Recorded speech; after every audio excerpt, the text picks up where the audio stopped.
Hello and welcome to Clash of the Titles, a podcast that sees two movies with something in common go head-to-head to see which one does it better. And welcome to part 2 of this week's Clash. So on Monday, we hit the California coastline in Point Break. And today, we're staying in the Sunshine State, but the ocean is in our rear-view mirror as we put the pedal to the metal and learn that there is another use for nitrous oxide. Who knew? From 2001, it's the movie that launched a mega franchise. We're talking The Fast and the Furious.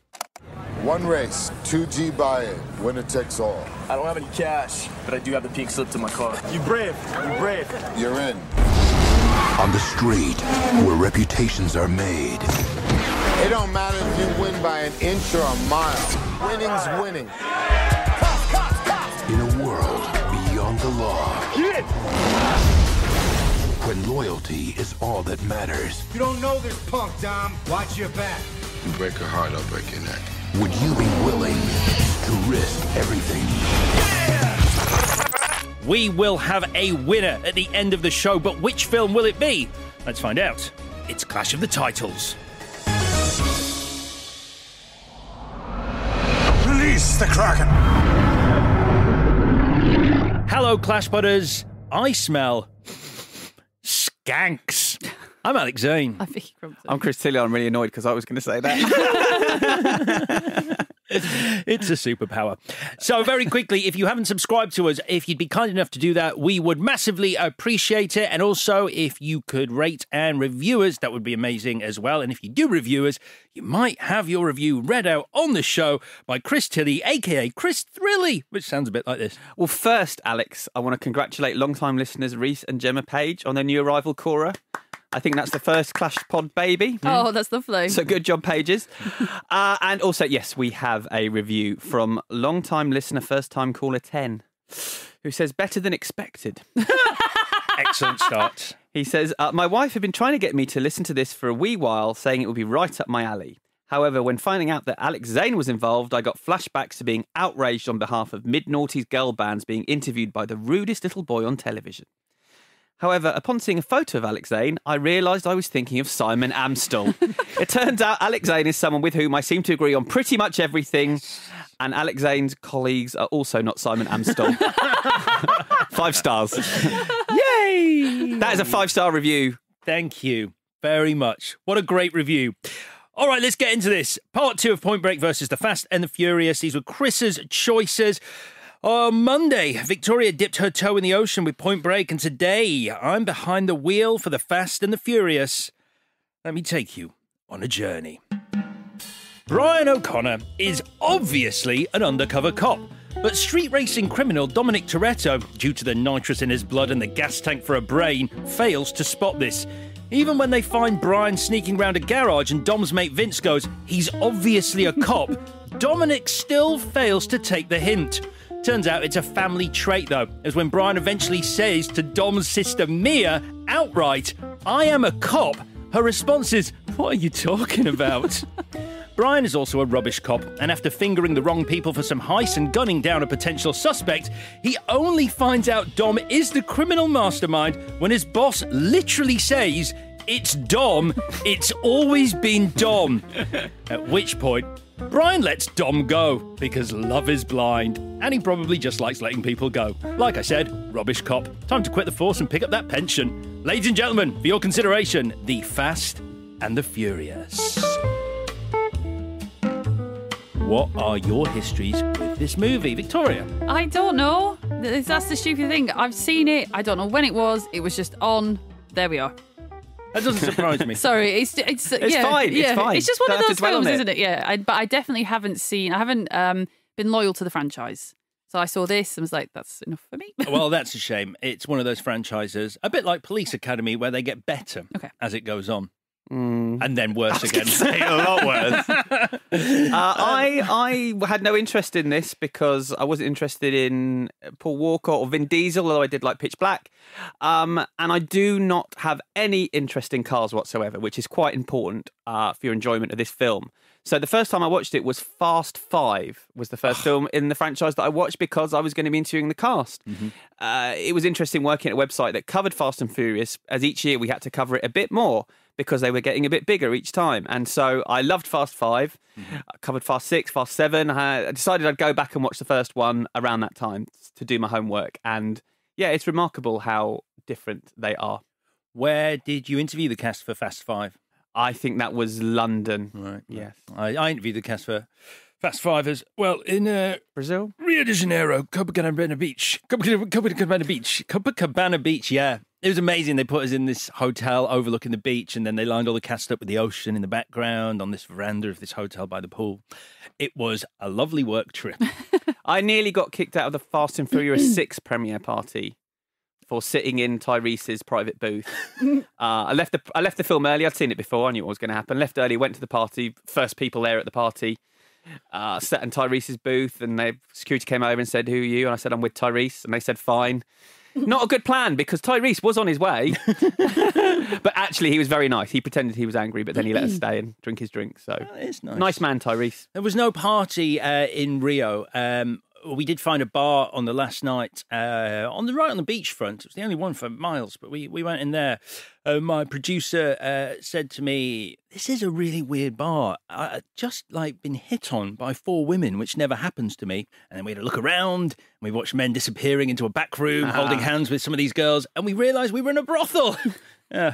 But it was the only place that was open. We left later.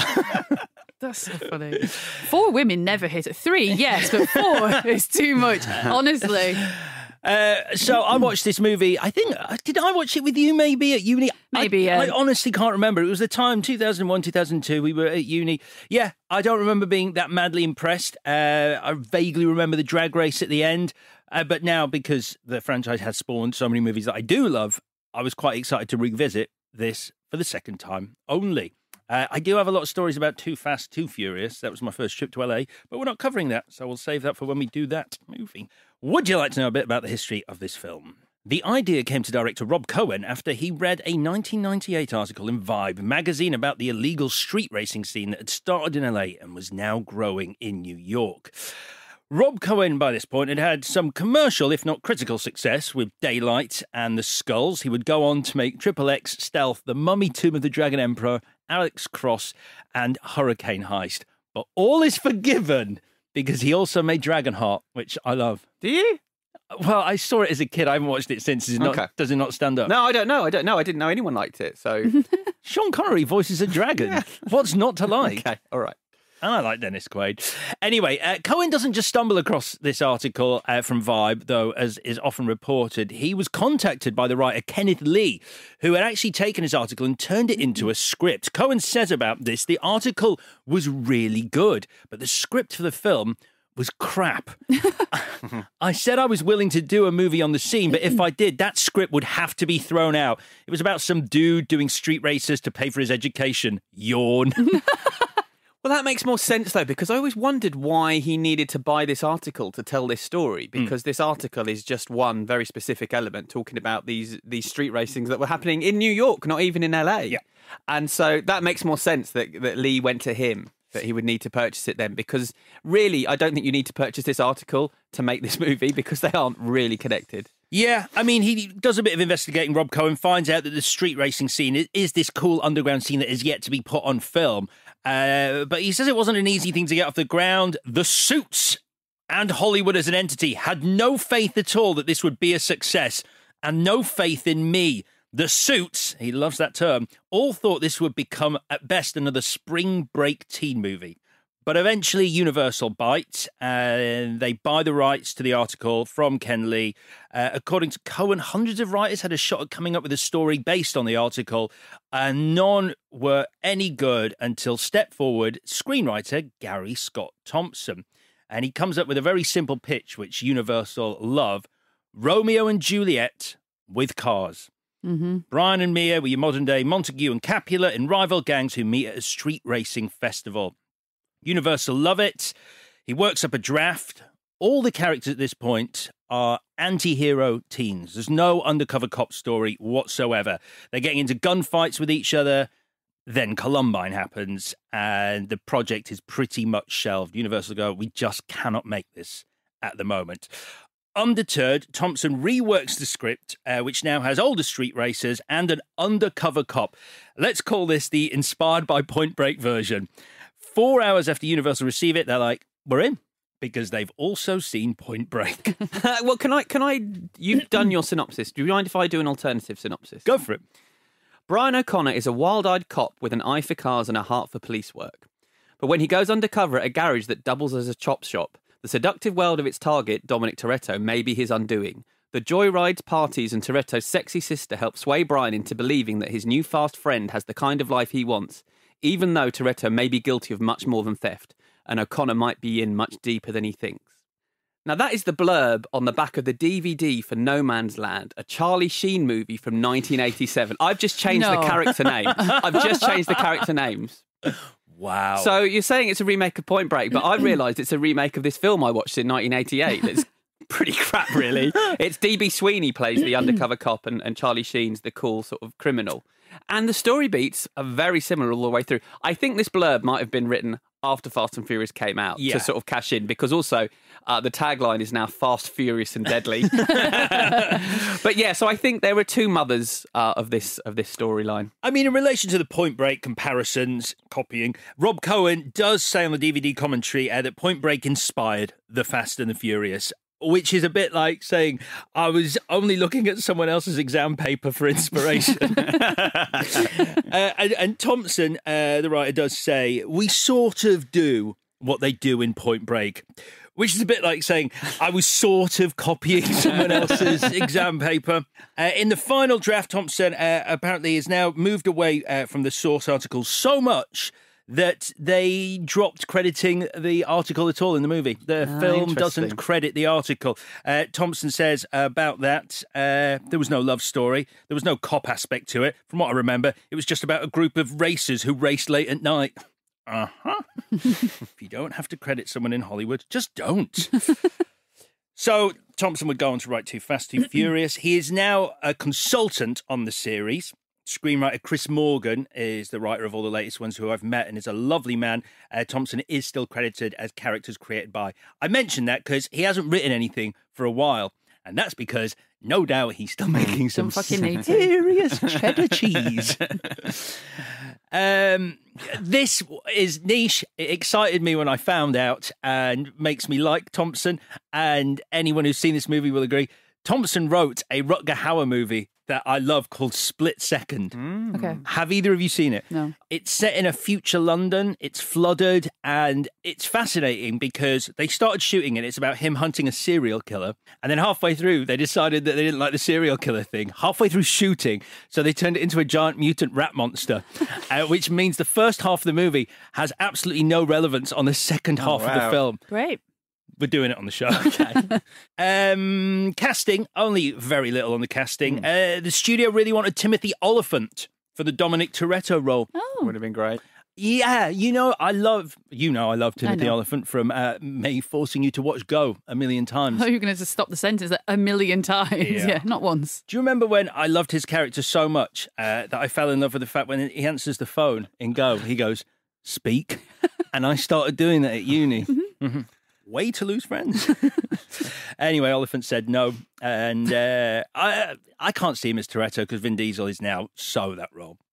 He had just had a minor hit with Pitch Black, Vin Diesel, but he still had to be convinced to do it and only agreed after script changes. Producer Neil Moritz says of his meeting with Vin Diesel, I went to meet him at a restaurant and he wasn't a star yet. But the great thing about Vin is he always believed he was a star. He was. I think what convinced him, wasn't it, that Moritz told him about a shot he was going to do where the camera would go up through the windshield of the car into the eye and then down through the arm and then back into the car and into the engine. And Diesel said, I didn't really like the script, but that sold me. Yeah, I've got a bit about that when we come to it, because Rob Cohen goes on and on about that bit and is a little bit angry with the studio again.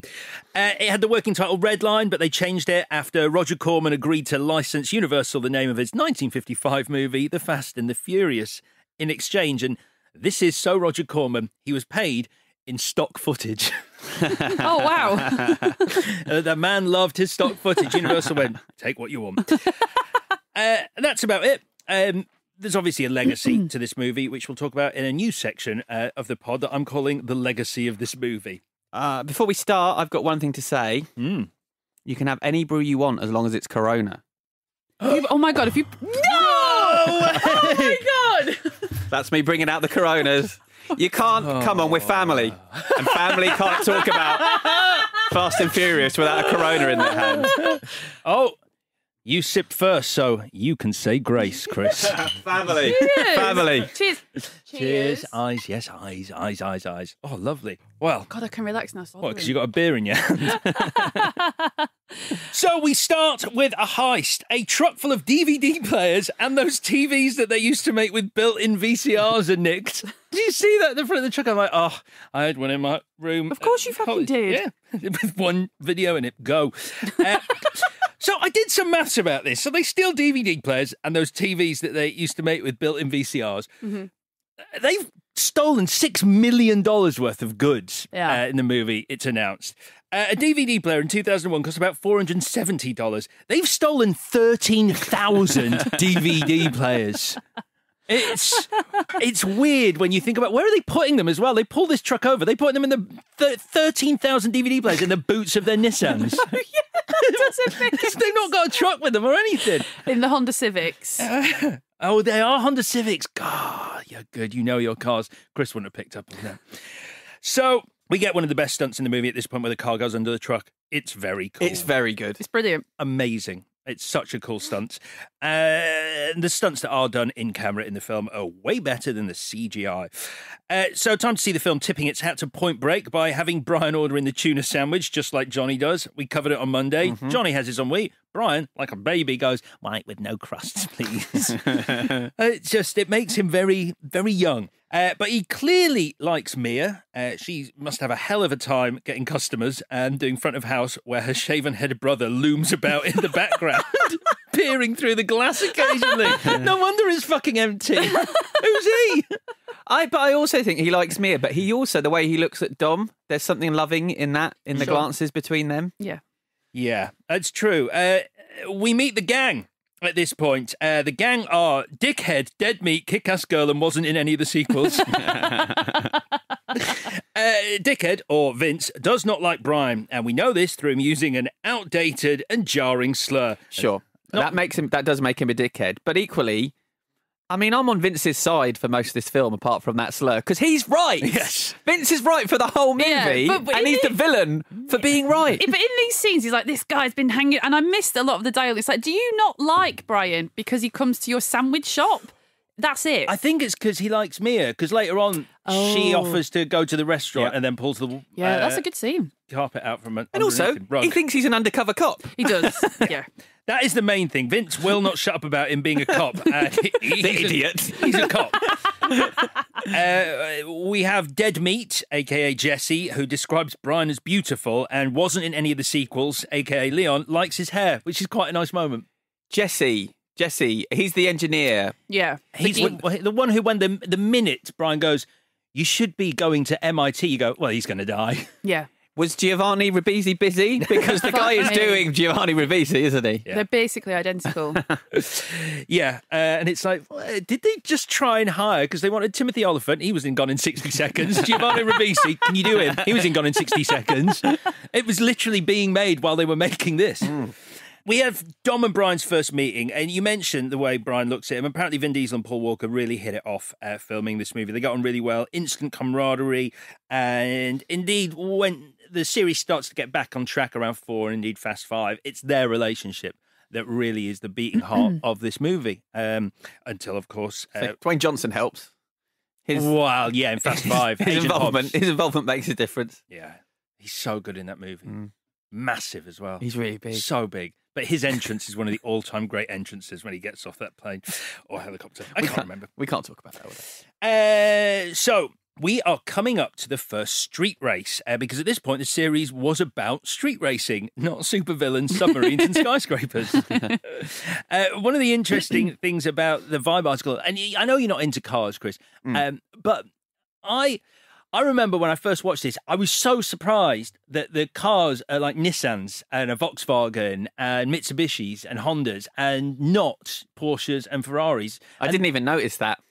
I really didn't. I feel so stupid. They were just cars. Yeah, no, but this is the thing. This is because it comes from the article. Because street racers buy these cars for about $20,000, then spend about $10,000 to $20,000 like souping them up. Yeah, and it's about being that arrogant that you'd pull up, as you see in the movie, next to some rich guy who's in his Ferrari, and then beat him off the line. This is a line from the article. To do it with a puny 4-cylinder rice burner that your mum would drive is downright arrogant. Yes. rice burner. That's It's a really well written article, actually.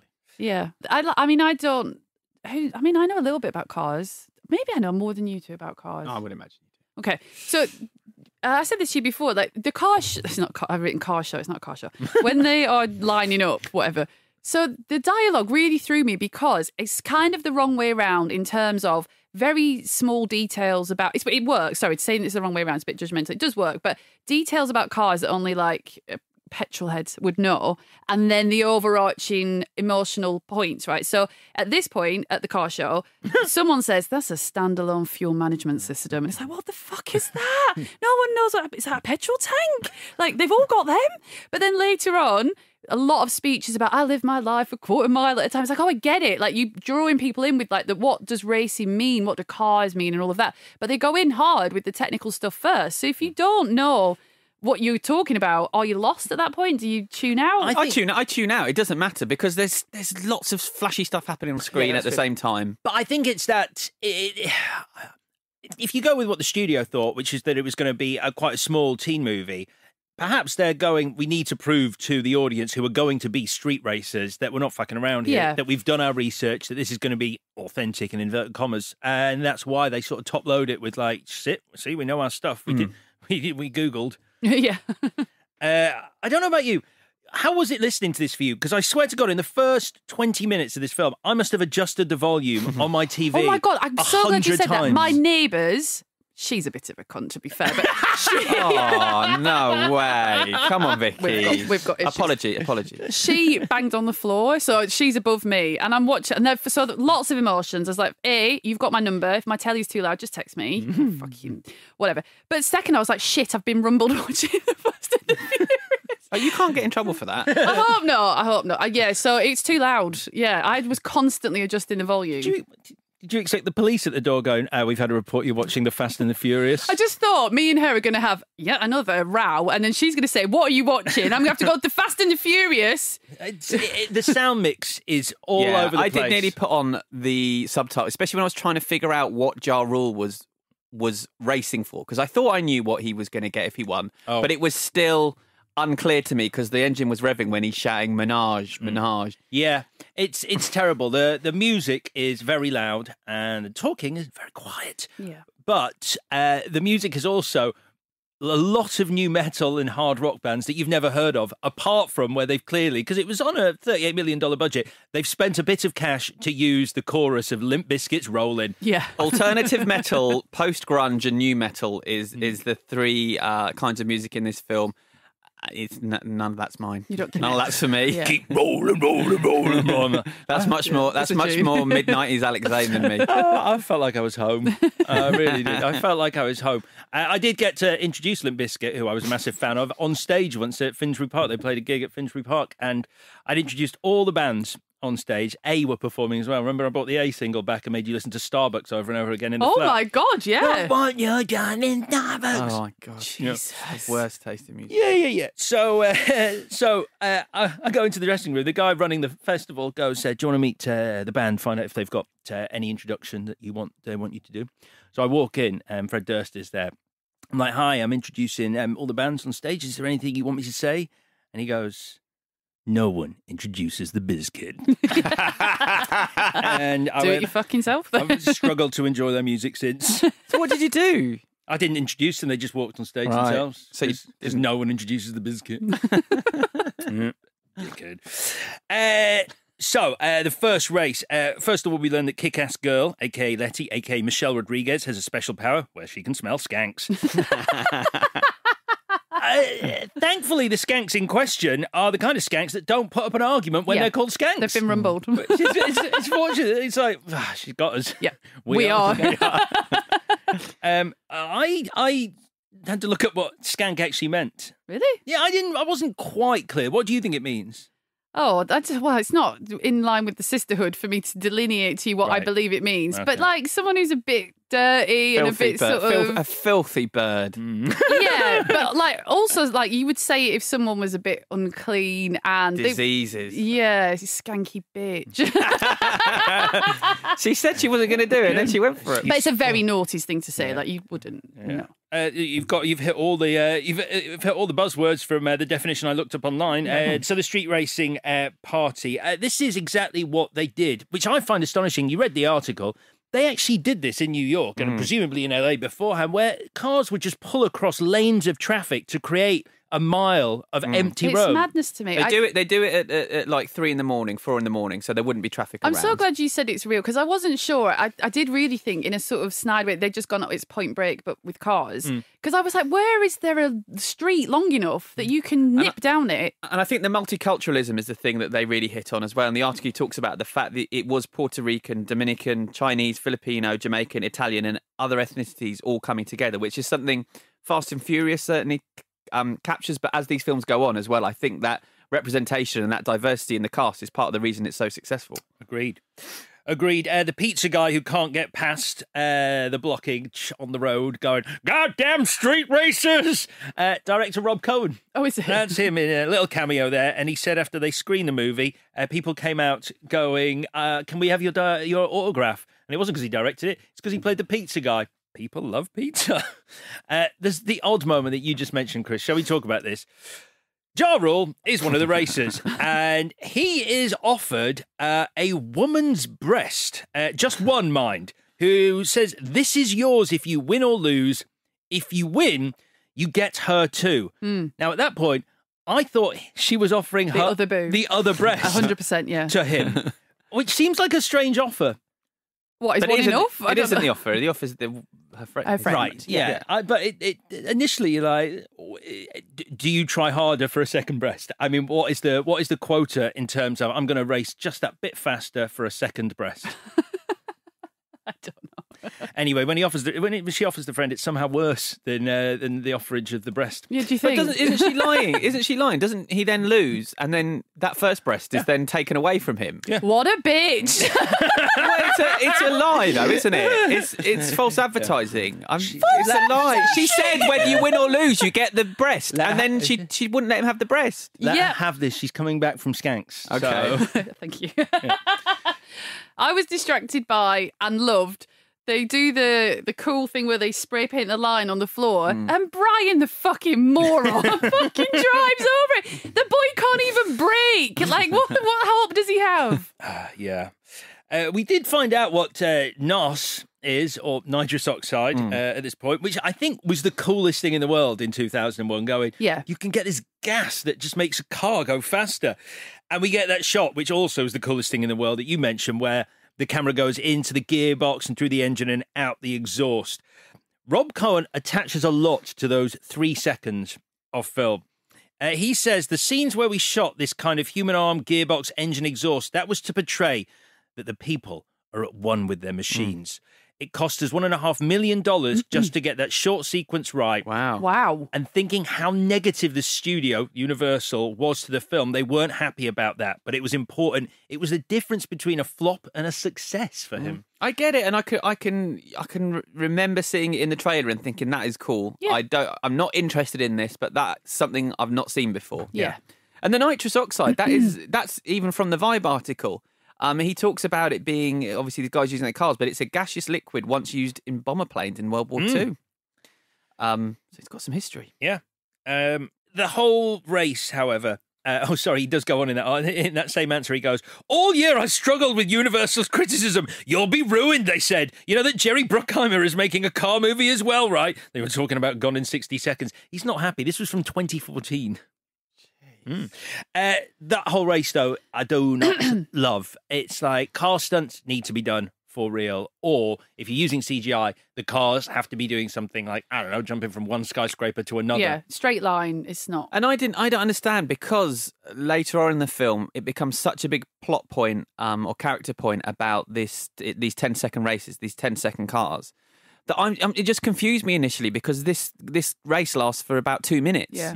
And so it's not really clear that we've slowed all this down. Actually, it doesn't last for... They haven't even slowed it down. He's doing all shit on his computer. He's doing a lot of things which you can't possibly do in 10 seconds. So it doesn't even make sense. Yeah. And it's also got moments where people driving that fast do things that you would never really do when you're behind the wheel. Like go, geez, that guy's fast. Like, no one would say that. You'd be concentrating on not dying. Yeah. Thankfully, we get some much better in-camera stunt work during the police chase following this, where Brian saves Dom. We also find that Dom did 2 years for nearly beating a man to death, and he will die before he ever goes back to prison. Which I guess is kind of important later. We'll come to the ending. What they should have done. I like that. There's your beat, but they repeat the beat too often. So Dom says, I did 2 years in prison. I won't go back to prison. That's fine. And then Brian is told, oh, do you know what he did those 2 years for? He beat the shit out of someone. So we've been told that. It's like, oh, because this thing about him being cool and he's got it all under control, Dom does, is a fallacy.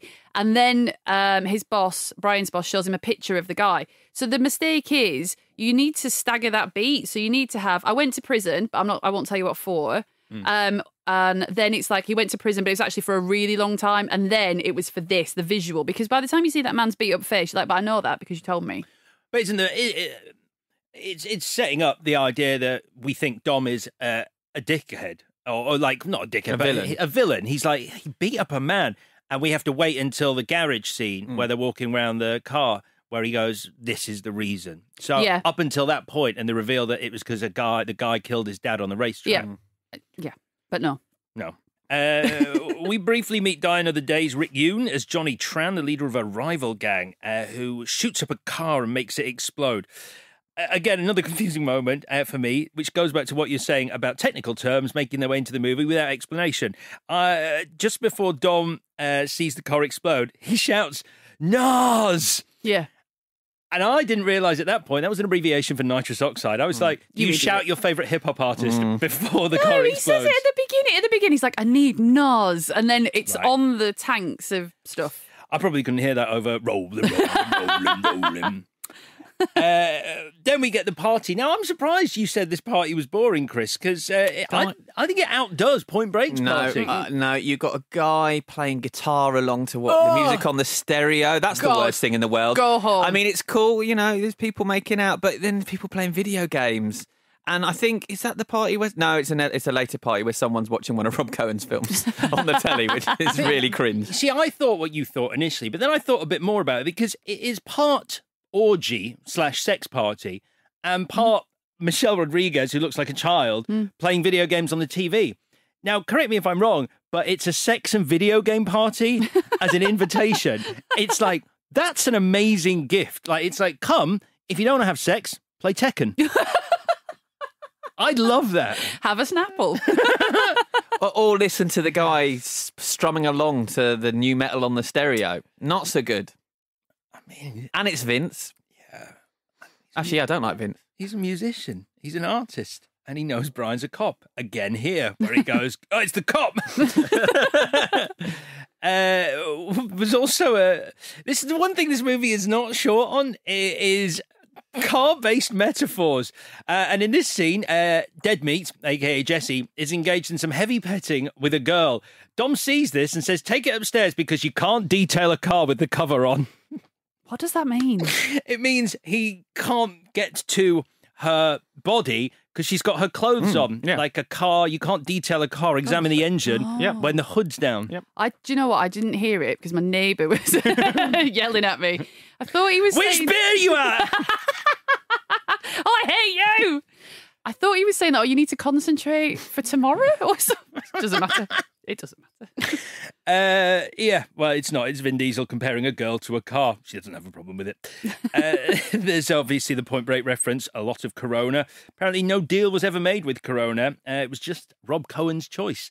Whereas for us, we are looking for a sponsorship. Thanks for bringing in the Corona, Chris. It's delicious. Oh, that's a good idea. I might be tweeting them when this one goes out. So we're about 30 minutes in, and this is a big difference between Fast and Furious and Point Break. We only now find out that Brian is actually a cop. It's so interesting. So obviously, can you remember the first time you saw it? And were you shocked, or were you like, "Oh wow"? I know that it's really obvious now. And anytime you watch it, you know it. And so the reveal, is it a reveal, or is it just like, why have you taken 35 minutes to have this scene? I think I walked into this movie or put it on going, it's about an undercover cop infiltrating a car gang. I don't know if that was ever said beforehand. I don't know if we're meant to be shocked at this point. I certainly wasn't this time, obviously. Yeah, but why would you go in thinking that unless you knew? Well, this is what I'm saying. I'm saying... I mean, I knew, so I don't know if the reveal works or not because I watched it after I'd watched part 5. Yeah. Well, yes, I do not know if it works as a twist. Yeah, I don't either. So I do know. Let us know. Having Buffalo Bill as your boss was a bit of a twist for me. Ted Levine being awesome. He's amazing. He's so good. And despite not being a street racer himself, Ted Levine cannot resist some car-based metaphor work either. Oh, I know what you're going to say here. Well, it's the one that I used at the start. He tells Brian that Dom's blood is nitrous and his brain is a gas tank. Awesome. Fantastic. Yeah. And doesn't he later on describe two people as fumes as well? He describes the fact that they were going after other people. He's like, everything but Dom is just fumes. He gets a lot of the best lines, actually. Yeah. Yeah. He also gets a really nice character moment where, in one of the small, quiet moments, this is a movie that does not do subtlety at all, apart from in one scene where Brian, who you do not think is a smoker, goes, I really want a fucking cigarette. And he goes, don't give him a cigarette. And the FBI's like, give him a cigarette. And he's like, no, don't give him a cigarette. And he's really fatherly towards him. That's kind of to show that he's going native, isn't it, is what they call it. Yeah. Brian, meanwhile, and this is my favourite bit, Brian, meanwhile, decides to join Dom at a street racing festival that the organisers have actually decided to call Race Wars. Which, granted, it was 2001, but wow, what a name for a festival, Race Wars. But before they go, they have the staple of the franchise, or what would become a staple of the franchise, the family barbecue. It's lovely. I got hungry at this point. Although Dom never says family in this. It's Ted Levine who mentions family, although he would come to say it a lot in subsequent films. Do you think it's bad, though, that the film that they're watching later in that scene is a Rob Cohen movie on the telly? Movie is it? It's Dragon, the Bruce Lee story, which is maybe his best film, I would say. But isn't that like if you're a DJ in a band and you play one of your own records, it's not the done thing. No, I don't like it. Okay. I was once in a voiceover booth with Gary from Snow Patrol, and I was a little bit drunk, and I kept putting on Snow Patrol songs and going, sing it! Sing it! Was this like a weird birthday present for you? So I've got you, Gary from Snow Patrol. Did he like it? We've locked the door. Yeah. There's only Snow Patrol on the system. You've got 1 hour. He will break. Did he like it? He didn't like it. Okay, no. excellent. He didn't like it, and he didn't sing it, which was annoying. I put on like Run. I was a big Snow Patrol fan. How to Be Dead. Good band. Gary. Gary, we paid you some money, so... Yeah, it was a hard no, unsurprisingly. A couple of misdirections here. First of all, you think Hector might be the robber after he asks Brian for parts for a Honda Civic. times 3. Just in case you missed it. And then there's the suggestion that Johnny Tran and his gang are involved. Because Brian's snooping round. Vince goes, he's literally a cop. And Tom goes, nah. Vince is like, I mean, if I was Vince, I would never let that go in my continuing relationship with Dom. Do you remember when I said he was a cop? And you said, no. It's like, yeah, we're going to the cinema. Can I pick the movie? I remember when he said he was a cop. I'll be picking the movie. So let's take a short break. If you're looking for the next best thing to invest in, try investing in your long-term health with Forward. Forward is intelligent medicine with a personal touch. Their doctors are dedicated to catching top killers like cancer and heart disease early, which could save you tens of thousands of dollars in the long run. So invest in a doctor that's invested in you. Visit GoForward.com to learn more about how Forward can help you manage your long-term health risks for one flat monthly fee. That's GoForward.com. This week at Stakhanov. On the latest episode of Between the Lines with Melissa Reddy, Melissa speaks to footballer Lee Nicol, who in 2019 was hacked and had intimate footage leaked online. Lee opens up about the impact it had on her and how she came back from it. The first mental impact, it was sheer shock. It was panic attacks, it was shame, it was guilt. I think I felt every single sense of emotion. It felt a little bit like grief, as if I had lost someone, but I hadn't lost someone. The only person I think I'd lost was myself. Meanwhile, on the latest On the Continent on Football Ramble Presents, Dotton, Andy and Miguel Delaney unpack everything surrounding the Super League and how it has changed football forever. When you watch a Champions League game, when you watch, say, Manchester United in Champions League, Real Madrid in Champions League, it's not just a match. It's that every single minute of the match is imbued with 7 decades of history. The Super League, which has none of that. I was getting quite sad for that we were going to lose this and have to face this monstrosity. All that and a whole lot more at Stakhanov. Then there's another quite strange scene where I guess is there to signpost Johnny Tran as a bad guy. Johnny Tran is quite a confusing character because he's a rich kid who lives with his parents but still pumps men full of oil when he wants to torture them. Mm-hmm. That sounds like a euphemism. Pumped him full of oil last night. Yeah. I guess it's just there. I didn't really, if I'm totally honest, and I'm kind of embarrassed, I didn't really understand this scene where the guy's like, he's like, the engines are missing. It's like, how did you get the cars in with no engines? Where have these engines gone? But who's this guy? Who's Ted? How is Ted responsible for these missing engines? I read it as the cars went into the garage with an engine, because that makes things a lot easier. Right. Ted's a fence, so someone stole the engines and Ted will have fenced those parts. See. I don't know, though. I mean, filling in a lot of gaps. Yeah, a lot of gaps. We are introduced to Dom's 1970s Dodge Charger, and we get the story of his dad being killed by another driver during a race, and then Dom approaching the guy afterwards and beating him nearly to death with a crowbar, which is supposed to, I guess, make you go, oh, so he had his reasons. It's like, it was during a race. Yeah. I don't know. It's sort of reason in inverted commas. Can you still do that? No. And we have the famous line, I live my life a quarter mile at a time, which is, as I've said, how I live mine. But he also talks about, it's quite confusing, just the idea of him hearing his dad screaming as his dad died, but then being told by other onlookers that it was his own screams he could hear. That's quite a strange concept. Isn't it the old switcheroo? Because it's initially suggesting that his dad did die screaming, yes, and that is really dark. Yep. And then they undo it because it's too dark, and actually his dad did die instantly. Yeah, that's true. I think it was just for an actor to show off a bit, because you get to go, but it was me. And I think he's quite good in that scene. Yeah. Here's what Rob Cohen says about that scene. You remember that scene where Vin Diesel walks around his car and talks about his dad? You know, the part of the reason about why he was doing what he does? Studio wanted to cut that whole part out. You know, he started off as a very serious actor. He was writing and directing his own stuff. Spielberg saw that stuff and wrote a part for him in Saving Private Ryan. So, you know, he is Mr. Beefcake now, but he was, you know, this feels like the kind of scene he wants to do. He thought his career might go in that direction, I think. I think he's very good in this film, full stop. I think not just because he has a... You know, you hate the term X Factor, but there is something about his presence in a scene that makes him just insanely watchable and likable, and that comes across. And that voice, it's the voice, to sound like you've been gargling gravel all day, it really has an effect. Like, it's an amazing voice. It's as soon as he speaks, you feel like you're in the presence of something. Yeah. There's another nod to Point Break. Now, Dom and Brian bond over shrimp in Neptune's net, as we discussed in the connection section on Monday. Then we're at Race Wars. Letty gets her moment to shine. Jesse gets to set up his death.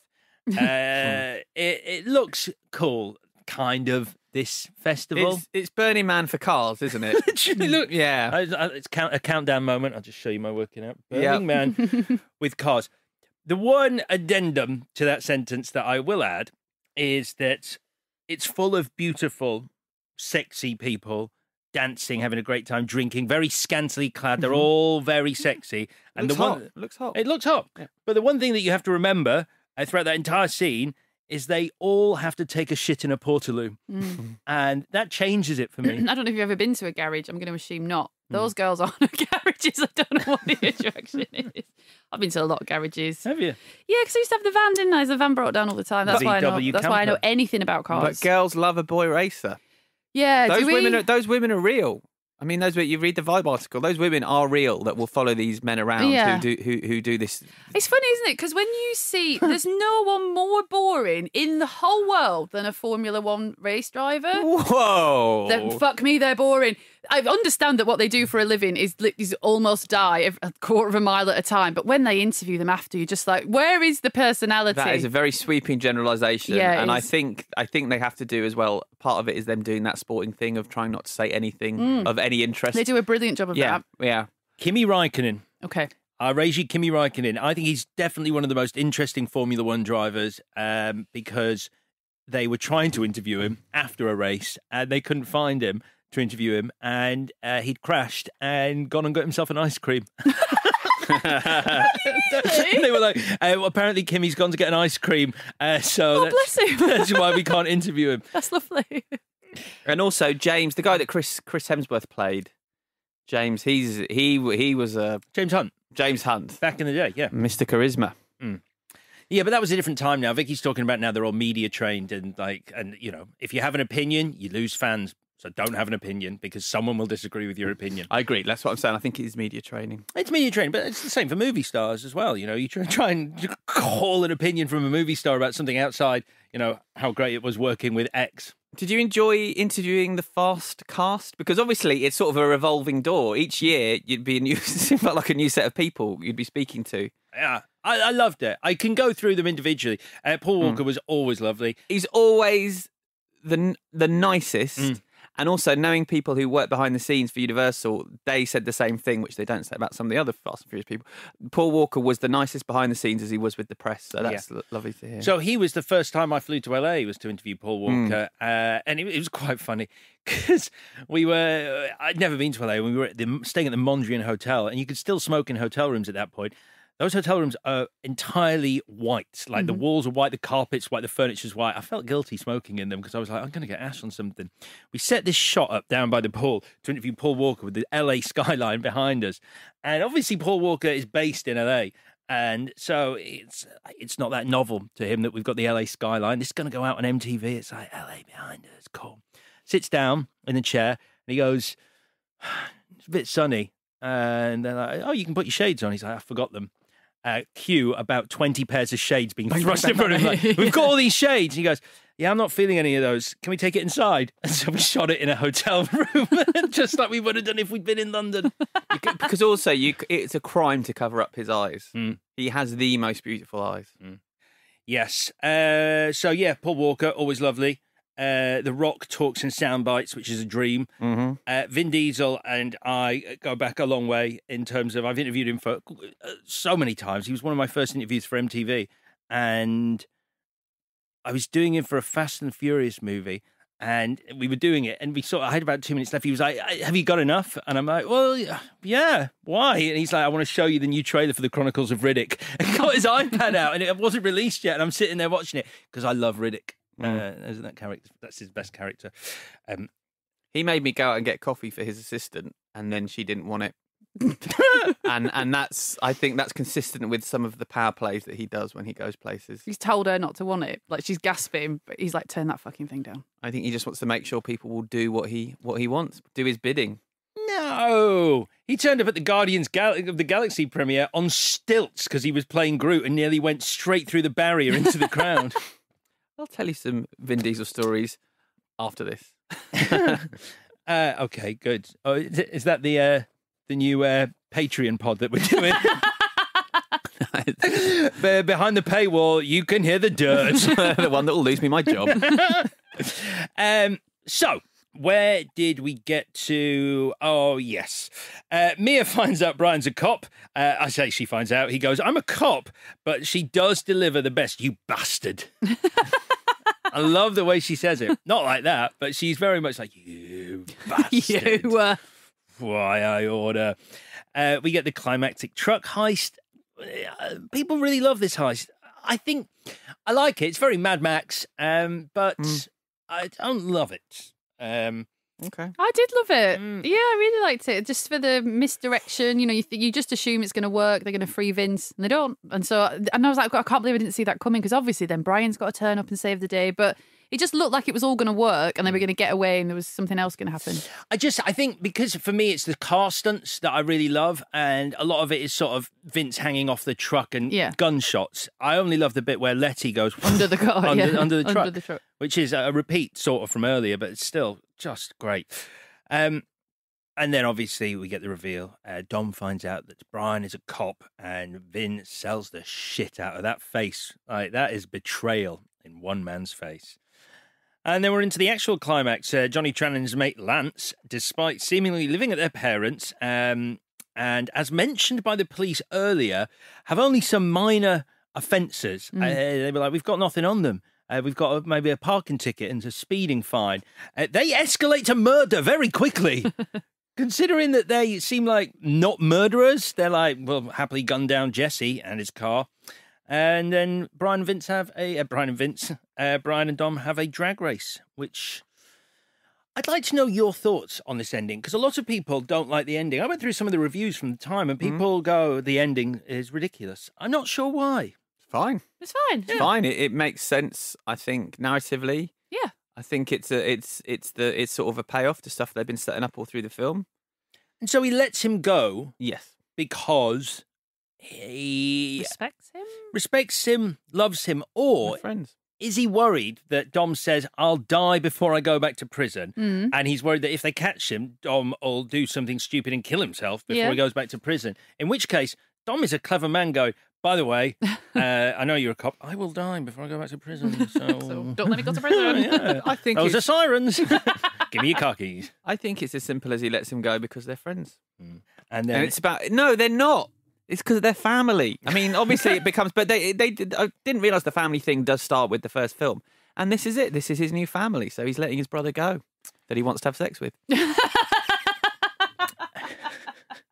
So shall we do the legacy of the film, unless anyone's got any more on that ending? Well, there's a post-credit sting. Did anyone stick around to watch that? I fucking knew there was. Oh! Did you watch it, I was Alex? watching it with Mark, and he's like, what are you doing? And I was like spinning through. I was like, the credits are very long, and I knew there must be something, because that's what people... And he was like, stop it. And I just kept trying to find it. He's going, stop it. And then he made me stop it. And I was like, I know I've missed something. What, Did you watch it? Is it the Dominican Republic? No, that's fast. That's movie number 4. Sorry, go on. Did you not watch it? No. It's your film. I didn't know. Mark was watching it with me. He was doubling up. He loves this movie. He came over, left Vicky on her own. Dom is speeding down a street in Mexico into the sunset, and he's narrating. We hear his voice, and he says, I live my life a quarter mile at a time. Nothing else matters. For those 10 seconds or less, I'm free. That is interesting. And there's the alternative ending. Did you watch the alternative ending? No. Yes. That is rubbish. Tanner drops Brian. Like, Brian's let him get away. Brian's messed up so badly, and yet his boss drops him at Dom's house. And Mia's there. She tells him she's moving away, and she's angry with him, and he says, I'm not a cop anymore. I quit. I let your brother go quietly, and she takes him back. And it's like, oh, that's not the ending. Like, I'm so glad they lobbed that off. That was a studio note, was that ending. And I'm so glad we just got the simple, Dom goes off in the sunset. So the legacy of the film, brand new section, 38 million costs, 210 million in box office. It did well, so obviously we got sequels. Now, it's interesting that you mentioned the ending and Dom narrating and driving in Mexico, because Rob Cohen didn't come back for the sequel, and when he was asked about this, he said, well, tough question. It's the reason I wouldn't do the second one. The reason I wouldn't do the second one is that it should have started with a clip from the first one and continued with Vin Diesel's whereabouts, what he was doing, how he was injured, etc. The sequel didn't address that at all. So to be honest, I did not care for the movie. And Tokyo Drift, what the fuck? Well, it's interesting. They thought the story was going to be Brian's, and obviously it becomes Brian's. But I think people were more enamoured with the Dominic Toretto character than the Brian. But I think it would have been different, because the Tyrese Gibson character Roman is they reversioned what Dom's character would have been into his character in that movie. So it would have been Brian contacting Dom for help with that cop mission, whatever he's up to, the FBI mission. Vin Diesel, despite being offered $25 million to reprise his role, said he declined to appear because he was not happy with the script. He says, sequels had gotten such a bad name, and I'd started to think of the first Fast and the Furious as a classic, like a rebel without a cause. If we sequelized it the way studios were doing at the time, just slapping a story together, I'd ruin the chance of that first one becoming a classic. He was in 3, 4, 5, 6, 7, 8, and 9. But he got his way. Yeah, he did. So Rob Cohen and Vin Diesel did work together, obviously, on Triple X. And that's all, I think we'll ever say about Triple X on this show. But he also did the Chronicles of Riddick. Now, Vin Diesel comes back in Tokyo Drift. As I've said, I love Riddick. And he agreed to do the cameo in Tokyo Drift without money. He said, the studio, you don't have to pay me. Universal, you do not have to pay me. What I want is the rights to Riddick back so I can carry on the character because I want to look after that character. And have you seen the Chronicles of Riddick? Yeah, I have. Have you seen the Chronicles of Riddick? I don't like it as much as you, Alex. It's a brilliant space opera, and it breaks my heart that Riddick then had to sort of backtrack into these smaller budget movies instead of continuing the story of the Necromongers. I know that's how you feel. It is how I feel. Agree to disagree. Do you know, Victoria, do you want to know? I don't think you do want to know. I feel this section goes on a bit long, if I'm honest. Yeah. It's about the fact that Tokyo Drift, where it fits into chronologically in the franchise, but we'll skip over that. Okay. I did look into the chronology of it all because it's so complicated. I watched a 10-minute video trying to explain the chronology. Oh, we're back in the game. No, it's boring. It's ultimately boring. Well, is it? Although it's mad that they have to give Letty, at one stage, they have to give her amnesia for everything to make sense. No. Yeah, that's a real thing that happens in these films. Whoa. The reason it might be worth bringing up is because, obviously, with F9 coming out this year, so there's the Fast and the Furious, Too Fast, Too Furious. Then, chronologically, it's the fourth film, because Tokyo Drift happens at this point. I'm struggling. I'll be honest. It gets interesting. Han is back in the trailer for Fast and the Furious 9, and he's dead. So it's like, why are they bringing him back? Or rather, how are they bringing him back? Which I think might make or break these final 3 movies. It'll be fine. It doesn't matter. It genuinely doesn't matter how they bring him back. They'll be fine. Fine. John Cena just started following me on Twitter. So, yeah. Interesting. Yeah. Ask him if he wants to come and get cover which one? Too Fast, Too Furious, and Tokyo Drift. Now, I think we might be done then. The only question I have for you is, what is your favourite Fast and Furious movie, Victoria? I think it's The Fast and the Furious. The one we just watched? Yeah, I like to see a story sort of bed in and like the sort of origins of where these really sort of intriguing characters come from. I do feel sad that I've missed the development of Michelle Rodriguez's character's footwear because her shoes are shit. I'd like to see how that develops. Yeah. Chris? Fast 5, the one I started with. Yep. I think I got the best one to kick off my fast journey. You did. It is still the best Fast and Furious movie. Yeah, it's just a joy, that one. That safe chase through the end is the best moment from all the movies. What's yours? What's yours? Fast 5. Fast 5, yeah, without a doubt. Best scene. Are you ready to do the bit? Sorry. Yeah, sure. Best scene, Chris. What you said you didn't like that much. I love Vince hanging off that truck. I think that's really exciting. I think the stunts are awesome. And yeah, it's my favourite scene in the film. It's the same for me. Really? Yeah. It's weird. Even now, I can't remember much about this movie. There's not a really memorable scene. I do think there is a dearth of good car stunts in a movie that is about street racing. But it's the police chase following the street race where Brian rescues Dom because the way the car power slides out of the alley and across the street. I love a power slide. I think it's awesome. Who's your MVW, Victoria?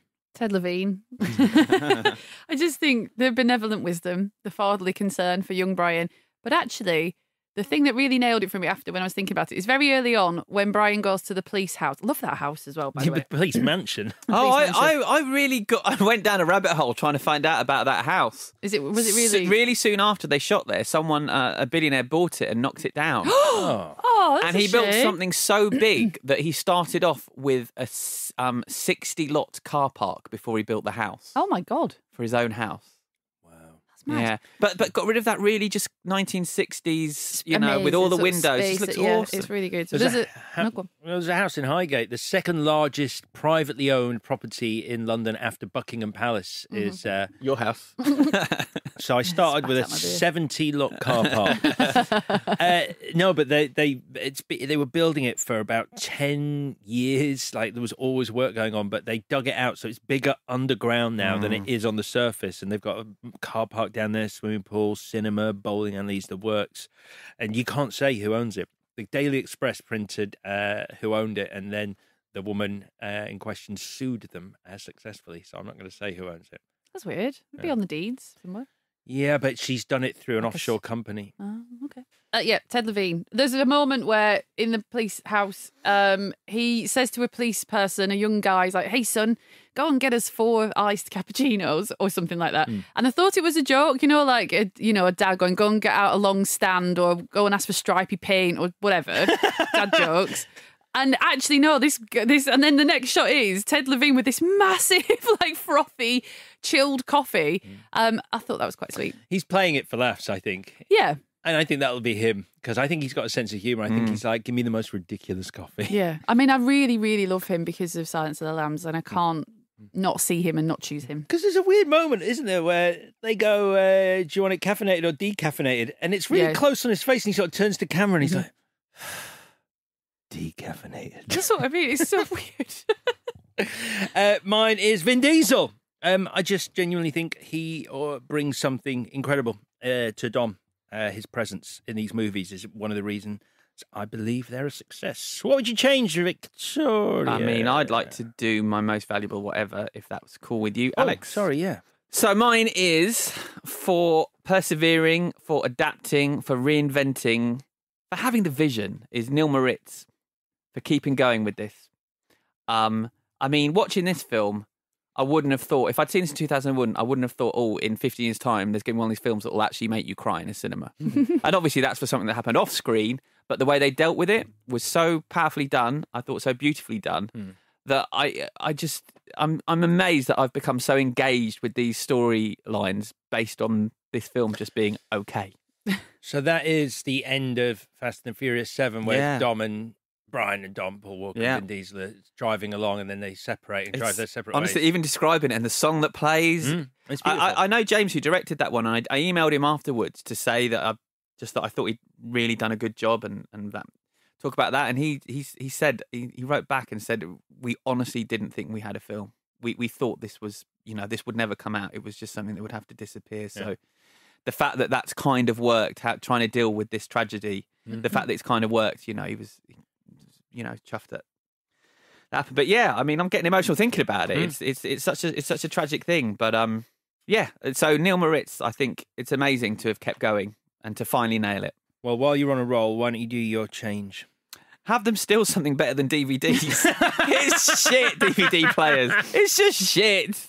It's that simple. They were a big deal in 2001.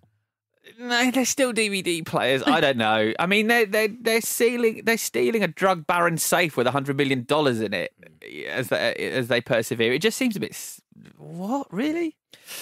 It's the TV with the built-in VCR that gets me. It's right in the front of shot as well. I did some digging to find out if it was a sort of in joke, but it's not. It's just that they think that that's a good thing to steal. What's your change, Victoria? Just 2 things. I know that's greedy, but first of all, when Vince and Dom think that Brian is a cop and they've punched him or something, he's on the floor, and one of them says, Dom says, "These is one of these situations in life where you need to be very clear what you say. Not if you understand." It's like, why does it not say yes if you understand? That's a good point. That's a good point.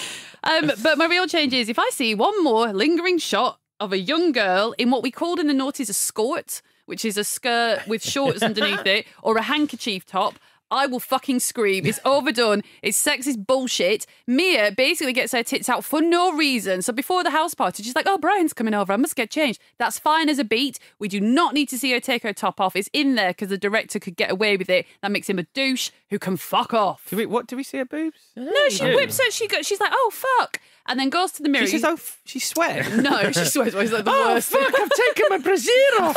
This is not how I remember this scene at all. What are you talking about? You don't see her boobs. No, you see her naked back, and just before she goes, shush, listen. Just before she walks to a mirror where you would see her boobs because she's got nothing on, he politely cuts away. But he's made that girl take her top off for no reason. Fuck you. So Rob Cohen had agreed to come on next week's show. I can be just one of those suits that he doesn't like. That's fine. My change is less scorts, for fuck's sake. And also more car chasers, bigger car chasers. What's a skort?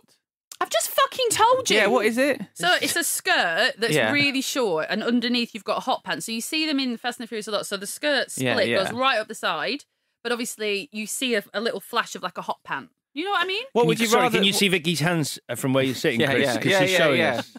But what would you rather they wear? I feel like that's what these women wear at these races. Well, you should know it because there's so many shots of like, let's go up this woman's legs and let's look at the handkerchief. It'd be worse if they were just skirts, though, surely. A skirt at least offers some modesty. Yeah. I just mean, do you not think there's a lot of shots of She's had a beer, by the way. I know. You both have. It's frightening me. I don't want a bridesmaid situation. One last thing. Yeah. There's a moment in the script where Dom says to Brian... Brian says, why does Johnny Tran hate you so much? He said, I made the mistake of fucking his sister or something. That is the script saying... a lot more swear words into this film than were actually in it. I'm sort of into this version of the Fast and the Furious. The fucking Fast and the fucking Furious. No, but listen, the script then telegraphs, don't sleep with someone's sister. He says, I made the mistake of sleeping with Johnny Tran's sister. That is a mistake in this film. Yeah. Brian gets to sleep with Mia and Dom's like, don't break her heart, dude. I agree. agree. It's very strange. It's very off. It's contradicting itself. Yeah, I'm with you on that. Yeah. With apologies to Corona for the swearing. Why are you apologising to our sponsor? Oh, because they're our sponsor. Yeah. Well done, me. Right then, shall we just do the verdict? Yeah. You want answers? I think I'm entitled. You want answers? I want the truth! Great, because I want more Corona. I'll keep it brief. They were your movies, Chris. Oh, they were, weren't they? So I won't go first. Vicky, what would you go for? I haven't written any reasons. I have to say... lazy? Yeah, sorry. The Fast and the Furious did charm me a lot by the end because it's so silly. The script is bad and there's a lot of the lingering shots of legs and boobs and whatnot. And I thought the racing stuff was cool, and I did love that visual with the people melding with machines. I get all of that. I suppose as well it did a good job of convincing me, this is my crap sports knowledge, that racing in a straight line is a hard thing because surely racing in a straight line is just how good your car is. Yeah, which is a lot of the point of it. You don't want to go too soon on the NAS. Yeah, but having said Formula One drivers are fucking boring, I do understand the skill involved because they've got to take corners, so there's some braking involved there. Yeah, no, this is about speed, so think of it like the 100 metres. Dash. Yeah, okay. I guess it's a bit like deception. You're basically not letting someone know how good your car is. Yeah. With a poker face. Yeah, I suppose. However, Point Break is, I think, it's a stone cold classic for lots of reasons, which they may not have been obvious at the time, but it is just fucking brilliant. And the dialogue is so memorable. It's crackers and it works perfectly. So I do think The Fast and the Furious is a good film, but I do think Point Break is better. Alex? Well, as I said on Monday's show, Point Break has an urgency and a realism about the action, thanks to Catherine Bigelow's directing, that makes it feel dangerous and raw and tense. And it has a really interesting antagonist in Bodhi. But I really enjoyed revisiting Fast and Furious and seeing how this little movie grew into the 10th biggest franchise in cinema history. And I'm a big Vin Diesel fan. In all honesty, I'm so on the fence this week because... And I don't know if my reasoning doesn't work. It's bullshit. Yeah, I was going to try and fucking bullshit. The thing is, I don't think there's enough difference between the films for me to not bring in the fact that the Fast and the Furious created an amazing franchise. So clearly had something about it that was there from the off with Paul Walker's character and Vin Diesel's presence. So I'm going to go with Fast and Furious because I also want to make it slightly more scary for you, Chris. It's not scary this week. Yep, it's not. Is it? One of those easy weeks. Yeah, it's Point Break. It really. I mean, mate, fine. Come on. It copied it. It copied and pasted the script.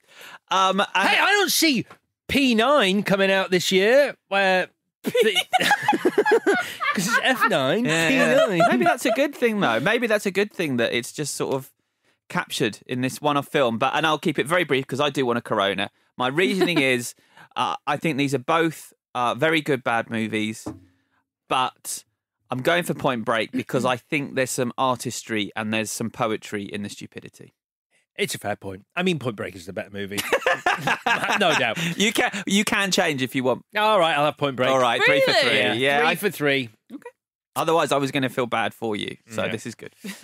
Yeah, go for it. I mean, Point Break is the better movie, and you can't talk about the movies that come after a movie as a part of your reasoning, I don't think, in this section. New rule. Right then. Victoria, you gave us a clue. Remind us what the clue was. These are next week's movies we're talking about. Anything a classic text can do, the 90s can do better. Why are you looking at Chris like you're worried about his opinion of that clue? Is that because on Monday's episode he was like, what the fuck?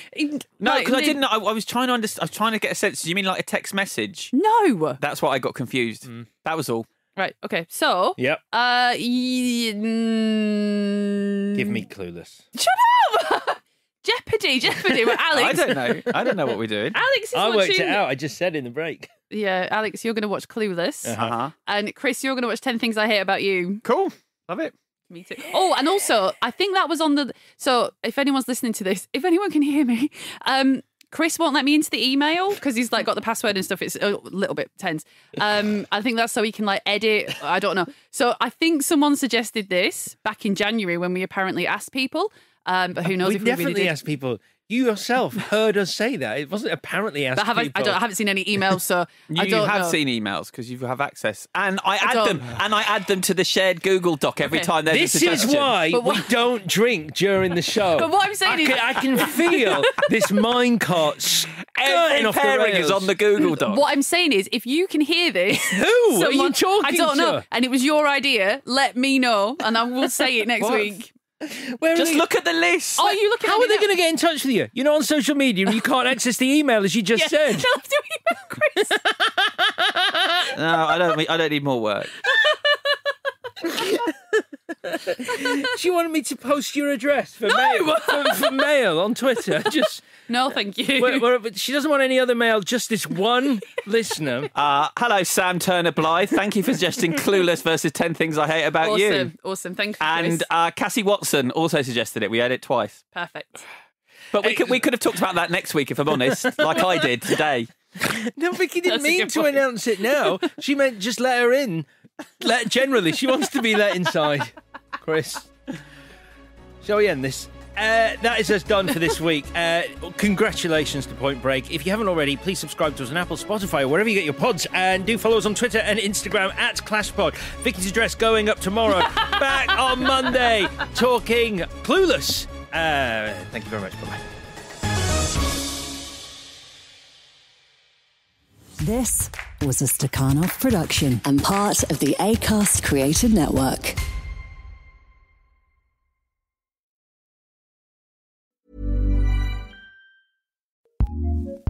Acast powers some of the world's best podcasts. Here's a show we recommend. Hi, I'm Jackie Johnson, the Beauty Talk Shock Jock, and I host Natch Beaut, a podcast that explores the self-care space while laughing, yelling, singing, and keeping things cruelty-free. Oh, yeah.